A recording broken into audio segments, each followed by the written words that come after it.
आज ऑफिस में फ़ोन आया था बाबूजी का। अगले हफ्ता वे और अम्मा आ रहे हैं। पति अविनाश से यह सूचना पाकर कृतिका खुश नहीं हुई। आंखें तरेर कर उसने पति को देखा, फिर अनमने मन से बोली, तुमने क्या कहा? मैं क्या कहता भला? भाई वे आ रहे हैं तो आ रहे हैं, मेरे कुछ कहने का सवाल ही कहाँ उठता है। पर हमने तो उन्हें बुलाया नहीं। कमाल की बात करती हो तुम भी कृतिका। भला माँ बाप को अपने बेटे बहू के पास उनके बुलावे पर ही आना चाहिए। अरे घर है उनका जब जी चाहे। और लड़कियों की एग्ज़ाम का क्या होगा जो सर पर है? तुमने ये क्यों नहीं कहा कि अगले हफ्ते से बेटियों की एग्ज़ाम है? मैं नहीं कह सकता, तुम चाहो तो कह दो। तौलिया उठाकर बाथरूम में घुसता हुआ अविनाश बोला। हाँ हाँ क्यों नहीं, हर बुरी बात कहने मैं जाऊँ और बुरी बनी रहूँ। तुम अच्छे बने रहना। अरे मैं उन्हें वैसे भी कम पसंद हूँ। पर तब तक पत्नी के शोर से बचने के लिए अविनाश बाथरूम का शावर चालू कर चुका था। बीच के दिन बेहद ही किचकिच में बीते। अविनाश के सामने उठते बैठते कृतिका का यही रोना रहता कि अम्मा बाबूजी आ रहे हैं, पर रहेंगे कहाँ? 2 कमरे वाले फ्लैट में उनका बिस्तर लगेगा कहाँ? फिर सवेरे से अम्मा अपना भोजन चालू कर देंगी। भला ऐसे में बच्चियाँ अपनी पढ़ाई कर पाएंगी, वह भी मेडिकल के कंपटीशन की। अविनाश का कहना था कि वह हमारे घर सालों बाद आ रहे हैं। पूरा घर है, ड्राइंग रूम है, उसी में रात में एक चारपाई डाल दी जाएगी। एक तख्त पड़ा ही है, वहाँ हम दोनों सो जाएंगे। अम्मा बाबूजी बेडरूम में सो जाएंगे। अविनाश के पिता विश्वनाथ जी को रिटायर हुए 10 साल हो गए थे।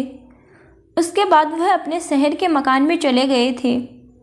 थोड़ी सी खेती थी, पहले तो हिस्से में दे रखी थी, पर अब खुद ही देखते थे। उनके 2 बेटे हैं, एक दिल्ली में अविनाश और दूसरा हैदराबाद में है। अविनाश के पास दिल्ली आने की उनकी इच्छा बहुत दिनों से थी। केवल एक बार हैदराबाद गए थे। रेल का लंबा सफ़र मुश्किल हो गया था, इसीलिए फिर दोबारा नहीं गए। दिल्ली तो फिर भी पास था। सरकारी नौकरी से रिटायर हुए थे, इसीलिए पेंशन मिल जाती थी। कृतिका के साथ रहने का मौका उनको कम ही मिला था। शादी के बाद ही वह अविनाश के पास दिल्ली आ गई थी। दोनों बेटियों का जन्म भी दिल्ली में हुआ। तब विश्वनाथ जी नौकरी में थे। बेटियों के जन्म होने पर अविनाश की माँ गीता जी कुछ दिनों के लिए बहू के पास आ गई थी, पर कृतिका की गृहस्थी में वे ज़्यादा रच बस नहीं पाई। कृतिका ने अपनी माँ को भी बुला लिया था। हर बात में उन्हीं का दखल रहता। मायूस होकर गीता जी पति के पास वापस लौट आई थी। उसके बाद किसी त्योहार पर ही वे लोग मिलते थे। गीता जी नाप तोल कर बहू से बोलती। उन्हीं के आने के समाचार से कृतिका बेचैन हो उठी थी। अगले हफ्ता अविनाश स्टेशन जाकर माँ बाबूजी को ले आया। उनकी दोनों बेटियां निधि और विधि अलग मुँह बनाए घूम रही थी। माँ से उन्हें पता चल गया था कि गांव से दादा दादी आ रहे हैं। कितना नुकसान होगा पढ़ाई का, वे यही राग अलापती रहती। अविनाश तंग आ चुका था इनकी बकबक से। ऊबकर उसने कह दिया, क्या जिनके घरों में बच्चों के दादा दादी रहते हैं वह बच्चे जाहिल रहते हैं? अगर हम सब एक घर में ही एक ही साथ रह रहे होते तो क्या करती तुम लोग? अच्छा तमाशा खड़ा कर दिया है। मेरे माता पिता आ रहे हैं, वे तुम सबके भी कुछ लगते हैं। जैसी माँ वैसी बेटियाँ। अविनाश का इतना कहना काफ़ी था। कृतिका मुँह सुजा बैठी। जिस दिन विश्वनाथ जी और गीता जी आए उस दिन भी उसका मुँह सुजा ही रहा। हाँ, उनके पैर छूकर वह चाय नाश्ता जरूर रख गई। पास भी बैठी रही। गीता जी ने दोनों बच्चों को बुलाकर प्यार किया। उनसे उनकी पढ़ाई के बारे में बातें की। उन दोनों के लिए सूट का कपड़ा लाई थी। विश्वनाथ जी बड़ी बड़ी चॉकलेटें लाए थे। तोहफा पाकर तो बच्चियाँ खुश हो गई।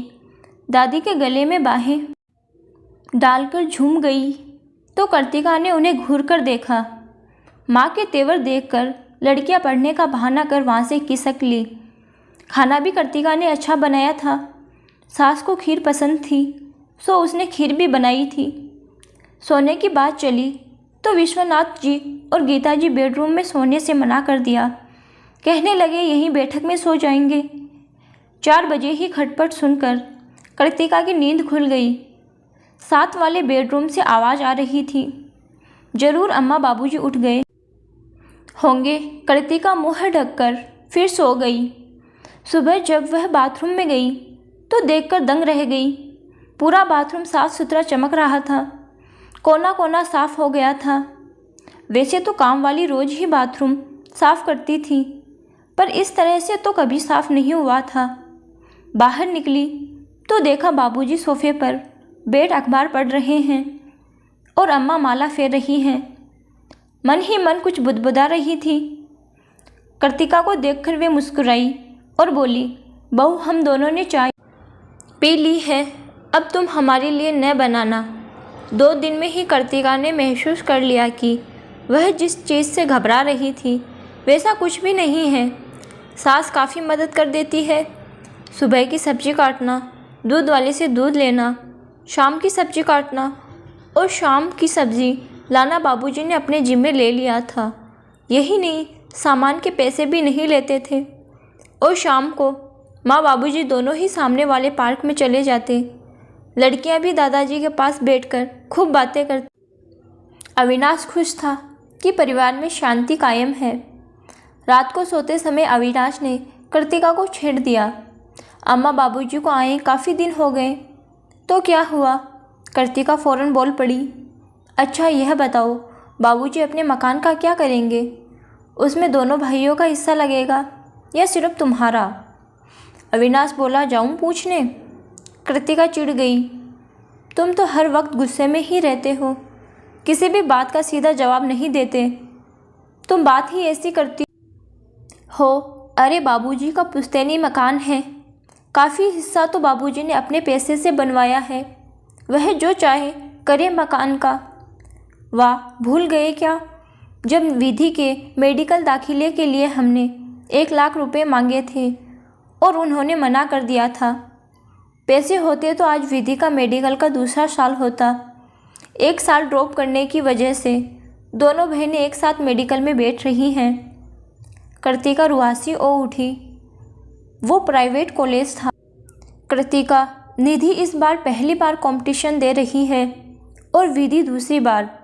अब तुम देखना, जब यह दोनों अपनी मेहनत से सेलेक्ट होंगी तो इनकी खुशी का मज़ा ही कुछ और रहेगा। फिर इतना पैसा एक साथ बाबूजी देते कहाँ से? मकान बेचकर बच्चों के लिए इतना तो कर ही सकते थे। बहस करना फिजूल समझ अविनाश करवट बदलकर सो गया। एक दिन अविनाश दफ्तर से लौटा तो उसका चेहरा उतरा हुआ था। पता चला उसने नौकरी से त्यागपत्र दे दिया है। दिया क्या, दिलवाया गया है। घर का वातावरण बोझिल हो गया। कृतिका तो सर पकड़कर बैठ गई।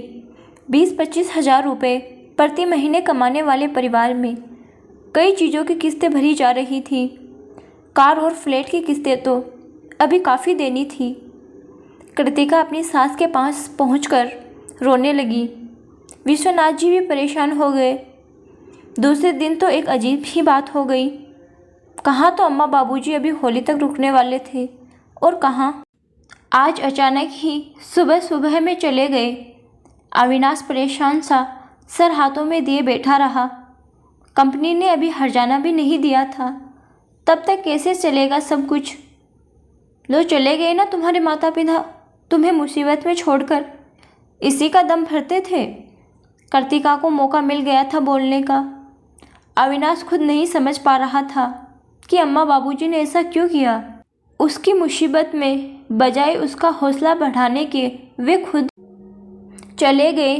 बस चलते चलते यही कहा कि गांव जा रहे हैं। कृतिका ने कहा भी घर फ़ोन करके पता करो, पर अविनाश ने मना कर दिया। अब कैसी भी परेशानी हो खुद उठाएंगे। अम्मा बाबूजी भी तो सब कुछ जानते हैं, वह उनसे कुछ कहने नहीं जाएगा। पूरे घर में कई दिन मातम सा छाया रहा। एक हफ्ता बीत गया, न अम्मा बाबूजी लौटे न उनका फ़ोन आया। एक रोज़ सुबह सुबह अम्मा बाबूजी लौट आई। कृतिका हैरानी से उन्हें मुँह बनाए देखती रही। अविनाश गुस्से से भरा उठकर बाहर आ गया। वह कुछ सुनाने ही जा रहा था कि अम्मा ने एक बैग लाकर उसके हाथ में रख दिया। यह क्या है? उसने नज़रें ऊपर उठाकर पूछा। रुपए, तुम्हारी फ्लैट की किस्तों के बाकी रुपए हैं, बाबूजी बोले। पर बाबूजी ये सब आप कैसे लाए? घर बेचकर। घर बेचकर? अविनाश आवेश में उठकर खड़ा हो गया। वह तो पुश्तैनी मकान था, आपने उसे बेचने से मना किया था। उस समय की ज़रूरत और अब की ज़रूरत में ज़मीन आसमान का फ़र्क है बेटा। उस समय तुम यह मकान बेचकर बेटी का एडमिशन मेडिकल कॉलेज में करवाना चाहते थे। आज अगर मैं मकान नहीं बेचता तो तुम्हारा फ्लैट हाथ से चला जाता। हम तुम्हें छोड़कर कहीं चले नहीं गए थे, पैसों के इंतज़ाम के लिए ही गए थे। मकान तुम्हारी माँ के नाम था तो उनका भी जाना ज़रूरी था। बेटे बेटियों का एडमिशन उनकी योग्यता पर होने दो। योग्यता के बल पर पाई गई चीज़ का आनंद ही कुछ और होता है। अविनाश ने कृतिका की तरफ देखा, जिसकी आंखों में खुशी और पछतावे के आंसू थे। एक बात याद रखो, आजकल प्राइवेट नौकरियों का कोई भरोसा नहीं है। यह आज अच्छी है, लालच देती है, ढेर सारा पैसा भी देती है, पर कल जब इन्हें कोई तुमसे अच्छा काम करने वाला मिल जाता है तो तुम्हें मक्खी सा निकाल फेंक देती है। अपना खर्च अपनी हैसियत के मुताबिक करना सीखो। एक पुराना नियम है, कर्ज लेना हो तो सिर्फ 2 मौक़ों पर लो। एक बच्चे की पढ़ाई के लिए, दूसरा बेटी की शादी के लिए। यह हमारी ज़माने की बातें हैं, शायद आज के समय में खरी नहीं उतरे। मैं तुम्हें नसीहत नहीं दे रहा हूँ। तुम्हारे सामने 2 बेटियाँ हैं, पहले उनकी पढ़ाई और शादी के लिए पैसे इकट्ठे करो। घर की विलासिता की चीज़ें तो बहुत छोटी आवश्यकता होती है। दोपहर तक विश्वनाथ जी और गीता जी अपना सामान बांध लिया था। कृतिका हैरान परेशान होकर पूछ बेटी, अम्मा आप कहाँ जा रही हैं? हम सब साथ ही रहेंगे। नहीं बहू, अम्मा मधुर स्वर में बोली, हमारा दूर दूर रहना ही अच्छा है। तुमने और मैंने एक लंबा समय अलग अलग बिताया है। मैंने तुम्हारी सहायता की है तो इसका मतलब यह नहीं कि मैं तुम्हारे साथ तुम्हारी गृहस्थी में रहूं। हम कभी कभी मिलेंगे तो ज़्यादा प्यार और अपनापन बना रहेगा। अविनाश का हौसला बढ़ाती रहना, उसे जल्द ही नई नौकरी मिल जाएगी।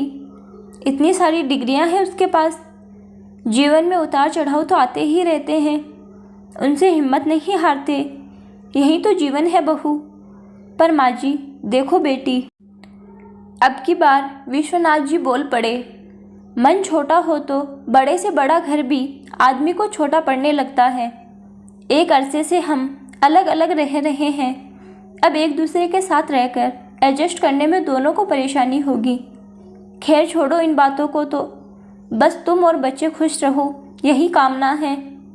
पर आप लोग रहेंगे कहाँ? वहीं जहाँ रहते आए हैं। भाई मकान वह नहीं रहा, पर गांव तो अपना ही है। अभी सरकारी मुलाजिम रहा हूँ, पेंशन भी पाता हूँ और इतनी पाता हूँ कि किराए का मकान लेकर रह सकूँ, समझी? अविनाश और कृतिका निरस्तर खड़े रह गए। दोस्तों, आपको हमारी कहानी कैसी लगी कमेंट बॉक्स में ज़रूर बताइएगा और अच्छी लगे लाइक शेयर सब्सक्राइब ज़रूर कीजिएगा। धन्यवाद।